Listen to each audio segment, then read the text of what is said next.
гүнжээ цэцэрлэгтээ явсан.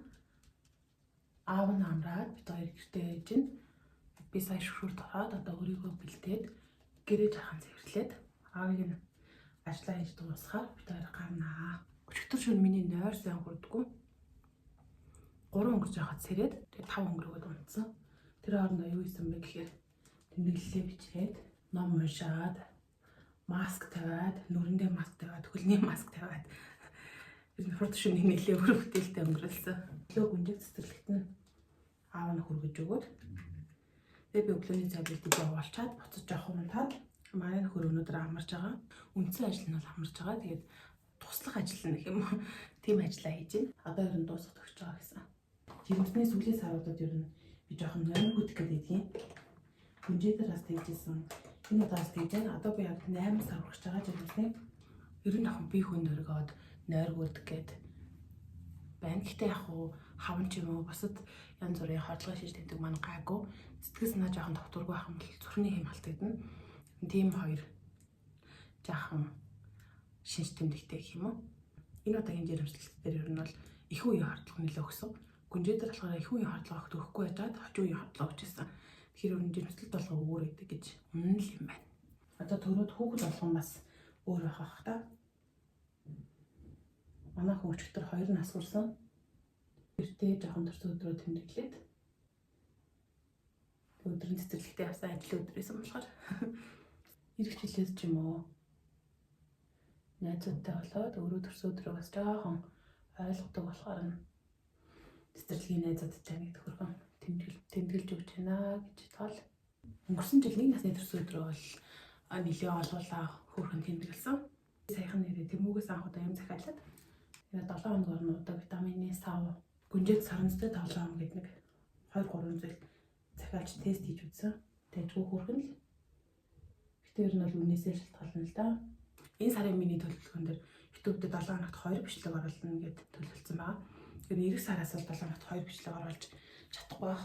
5 дугаар сар бол миний магистра төгсөх болгон яг жирэмсний сүүлийн сар учраас 6 дугаар сар гараа буюу төрөх байхгүй.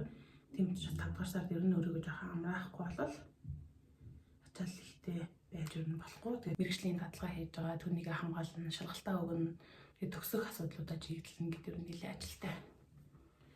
Тэгэхээр 4-р сартаа яг төлөвлөсөн ясараа 7 хоногт 2 бичлэгээ хийгээд харин түүнээс цаашаага ер нь 7 хоногт 1 бичлэг ороод явах болоо гэж бодож байна. Энэ ингээд миний YouTube дэх 5 дахь бичлэг болж байна. Хаяа ингээд ямар нэгэн зүйлийг юу ч хиймэргүй санагддаг та нар хаяа бүр нэг юу ч хиймэргүй санагдах өмнөх ажлаа амжуулж чадахгүй байх ч юм уу төлөвлөсөн зүйлээ хийж амжихгүй байхаар жаахан стресс гэдэг. Тэг өчтөр би бүр бүх юмаа орхиод ер нь уцмаас бүх юмаа уцсныхаа сүлжээг хаагаад телевизээ унтраагаад охиноогоо цаг гараад тоглуулаад цэцэрлэгээс нь авчаад тэр нэг юм бодоод ер нь яг жоохон стресс гэдэг гэсэн чинь ахандаа болохоор нэлээ ачааллалтай болохоор нэг жоохон болов уу гэж бодож байсан чинь миний дэлгэцэн ирэхлээс нэлээ өндөр байсан юм байна. Ер нь анзаарсан чинь сүүлийн саруудад рил хийж, имжлэг хийж гэдэг тиймэрхүү шалтгаануудаар.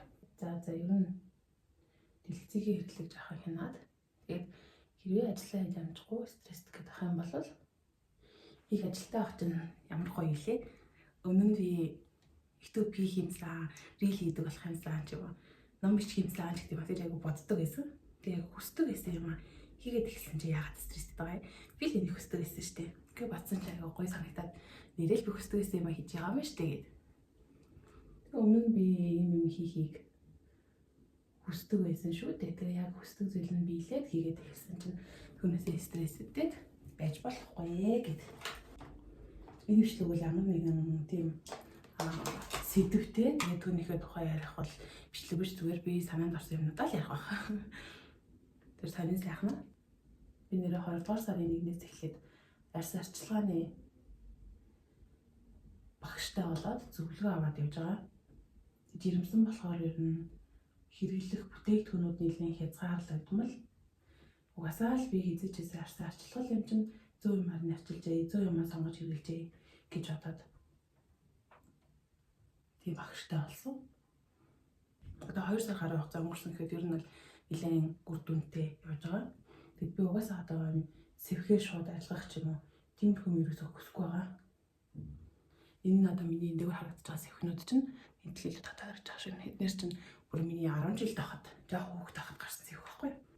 Тэгэхээр одоо энэ бараг 10 жилийн өмнө гэж хэлж болохоор гарсан зээл 10 гаруй жил миний нүрэн дээр байсан зээл арьс арчилгааны багштай болоод зөвлөгөө аваад эхэлсэн чинь 2 сарын дотор айлын гэж хэлж байхгүй шүү дээ. Тийм учраас өндөр тавих хүлээлттэй ер нь нэлээд багасгаад анханасаа л ер нь маш бага хүлээлттэйсэн. Тэгээд зөв хамгийн гол нь би өөртөө цаг гаргаж ийн, өөрийн гэсэн цаг гаргаж ийн. Арьс маань надад гоё тухтай байна. Тэр л ер нь хамгийн чухал. Миний ер нь зорилго тэр л байсан. Хамгийн гол нь би өдөр тутамдаа каптай зөв арчилгаа хийгээд явж байхад өсөөсөө урт хугацаанд үр дүнгээ өгнө. Одоо ер нь өгөөд явж байгаа ч гэж бодож байгаа. Уг нь залуу наснаа гоё өөртөө зохисон гоё топ удаад ч юм уу хийж явбал бас гоё л юм санагд. Гэтэ мэдхгүй өөртөө тухтай гоё хөнгөнлөөл. Үүр дараа амар. За зөв ингэ болчлоо дөө. Одоо гараа туслаад очиж унтлага өрөөгөө гоё цэвэрлэнэ. Орой ирээд угаасаа тавлах юм чинь гэж бодоод өчтөр унтлага өрөөгөө би цэвэрлээгүй яа. Тэгсэн чинь л өөр амар болчих. Нэг хамгийн дотор л энэ хүүхдгүй хахад гэр мэр бүр бүх байсан юм байранда байдаг ээжээ. Анх ингээл юмнууд байрнаасаа хөдлөл гүнжиг сахилгагүй байхаар жоохон ямар хэсэг юм бэ гэж боддог. Хүүхэд ер нь өөрийгөө гэр энэ гэрт байгаа шүү гэдгээ мэдгдэж байдаг юм байна гэж нэг нийтлэл уншаад нэг хүүхэд нь өнгөрсөн Солонгос лөө Япон лөө нэг аавын нийтлэлийг уншаад тэгээд би охиноо ингэж гэрээ жоохон буулгацсан харна. За миний охин дандаа жижиг юм байхгүй юм чи гоё дураараа тоглог. Бүр тоохоо болчихсон. За одоо бид хоёр онцлогын өрөөгөө хамтдаа цэвэрлэж гин. Тэгээд гарна.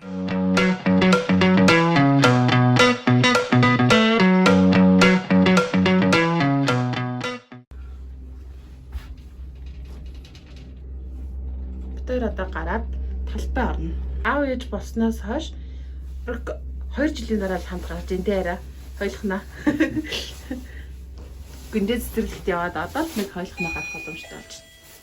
Тэгсэн чинь гүнжээгийн дүүн гараад дахиад 2 жил. Тийм нэг цагтаа. Бүтэн өрөө. Гадаа гоё дулаах юм байна тий арай. Тийм байна. Нэрийгд оруулчих юм. Тэгнь. Хоцсон фото. Юу гэж хараа?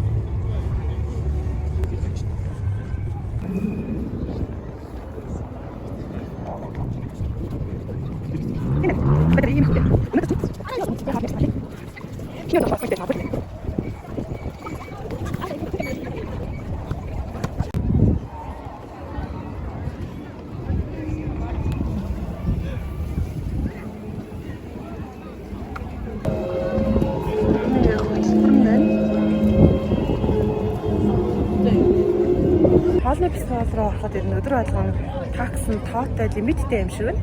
Өнөөдрийн такс нь дууссан орой 18 цагаас хойш эсвэл маргааш 12 цагаас хойш ирж ороорой гэж нэмээд хүн оруулах байна. Бид хоёр хоолны фестивал руу орж ирсэн бэ. Бид хоёр цэд орж ирээд хоол идэж.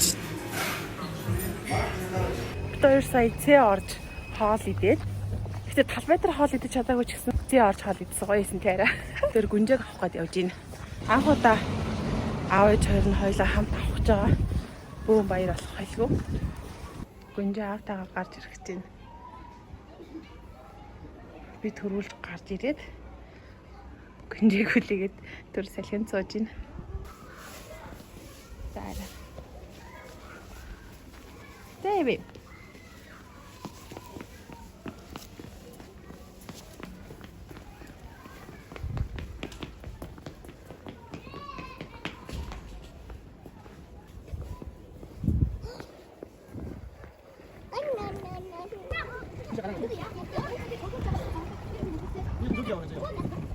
За гэлээ.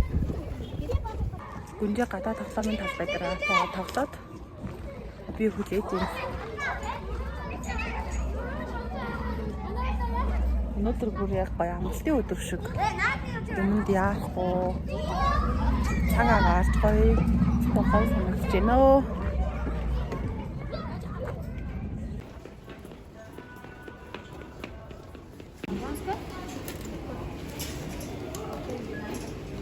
хэд 3 хүнсээ цуглуулчаад гүнжээ синдромтож гадаа бахан шалан дээр хэвтэж уйлж унжиж янз бүр болж сая орж ирээд байж байна.